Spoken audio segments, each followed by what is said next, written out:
I have been seeing things around the internet saying that Peter is the worst Bachelor. It's just like the last thing that I needed to hear. As much as this season has been an absolute disaster, I can't. I would mostly like to address those concerns. Seeing the monstrosity that was Juan Pablo's season. I would never want my children having a father like you. Okay. And like I said before, when you interrupted me last time, no. And the total bore that was Ari's season. I love The Bachelor, clearly, but I had to stop watching that season because I was literally so bored. Pretty cool, right? Yeah. It's like an old nautical antique place. Oh my gosh. There's a boat. That is isn't it so crazy? cool.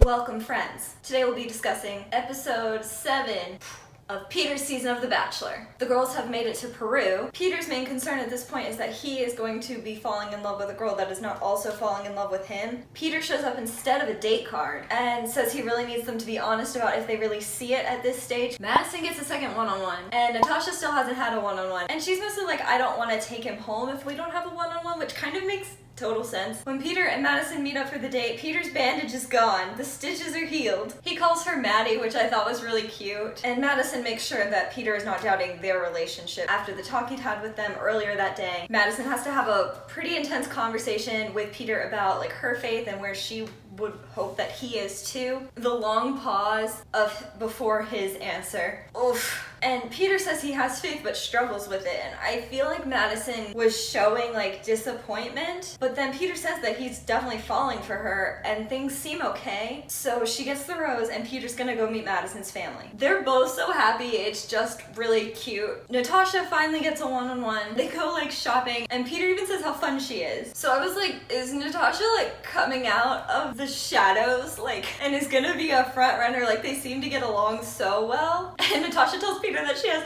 3 brothers that he will be meeting if he goes to her hometown. That is intimidating. I don't know if I would like lead with that before he's deciding.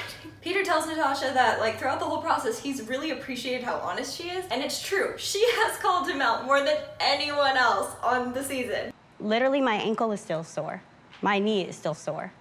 And for you to give it to her, of all people, it really, really, really hurt. But even like while he's in the interview, like during Natasha's date, he literally says that he's falling for Madison. And I was like, okay, every week there's a new front runner, but this week I guess it's Madison. Peter asks Natasha how she feels about them, and she says she feels really good about it and that she sees something special. And Peter is just kind of like, I see potential, but this is more of a friendship, and sends her home. He feels like they're too behind the other relationships. Like maybe if she had a one-on-one earlier, like maybe things would have been different. I just don't understand, why did he pick up the rose? Like he was holding it in front of her and then sent her home. You don't have to pick it up, buddy. Like that's not a mandatory action of this show. When she says, I hope you find what you're looking for. I know I will. And then gives him like, I hope you are following your heart and you find what you're really looking for. I know I will. Kelsey gets the last one-on-one of this week, which means the other 3 girls are going on a 3-on-1. Victoria seems so exhausted of this, which is understandable, but at the same time, at this point, she, like all of her interviews are very pessimistic, and I felt like she was maybe falling behind the pack. And like, the house is probably a very stressful environment right now. Like all they have to do is sit around and worry. Are they allowed to go like sightseeing? And then the girls see Natasha's suitcase get taken. Dun, dun, dun. That was uncomfortable. Not as uncomfortable as when Victoria P left, but like still on that radar.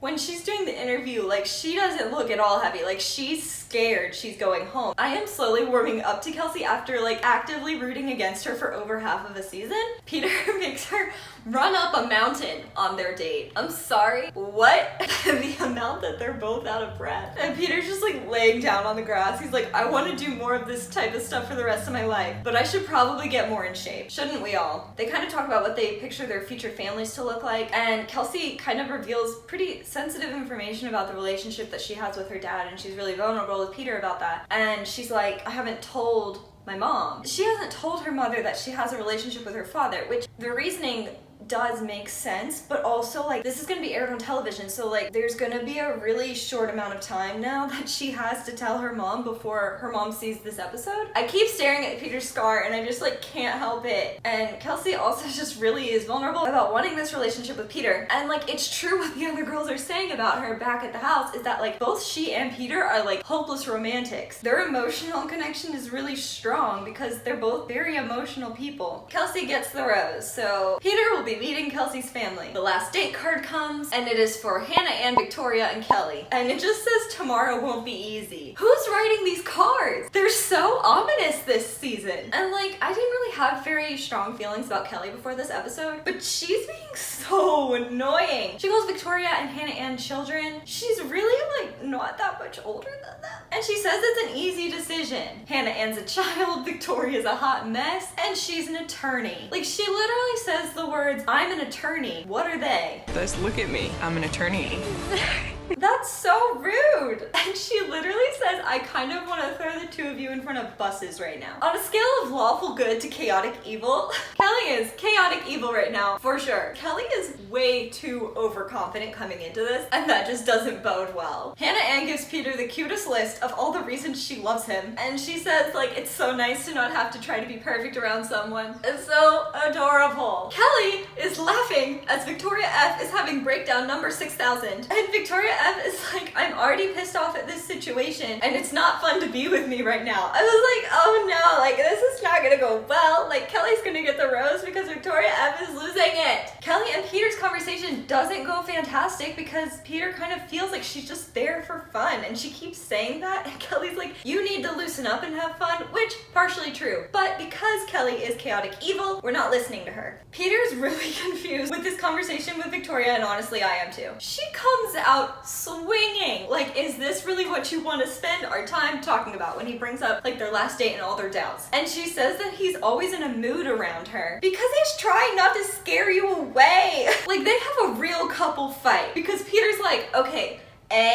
first of all, I'm not in a mood. And I was like, oh my gosh, you're gonna get sent home. Peter says that she always pushes him away, and she kind of does, but she says that it's because she really likes him and doesn't want to get to the end and lose him. And then it goes to her interview after, and she's like, I cannot believe our conversation went like that. I was mortified. And I was like, yeah, I was too, and I was sitting on my couch at home. He picks up a rose and says, Victoria, can I talk to you for a minute? I was just like the pause in between those two phrases. This is misleading. Like, please stop prematurely picking up the roses. And then he acts like it's a breakup conversation, takes her to the car, and she's literally like so scared. She's like, I don't want to go home. I don't want to go home. And then gives her the rose. Peter, that was a horrible trick. I cannot. She's so happy and it's so cute, but it's also a little bit insane. We had to have a whole recovery commercial. I actually think it's sweet that he gave Victoria F the first rose because she obviously would not have been able to handle that emotionally. One rose left. One rose left. Give it to Hannah Ann. Hannah looks petrified. He picks up the rose prematurely and then tells Hannah she's so sweet and tells Kelly he loves how they met, and then he gives the rose to Hannah Ann. Huzzah! We made it! Thank you! Thank you.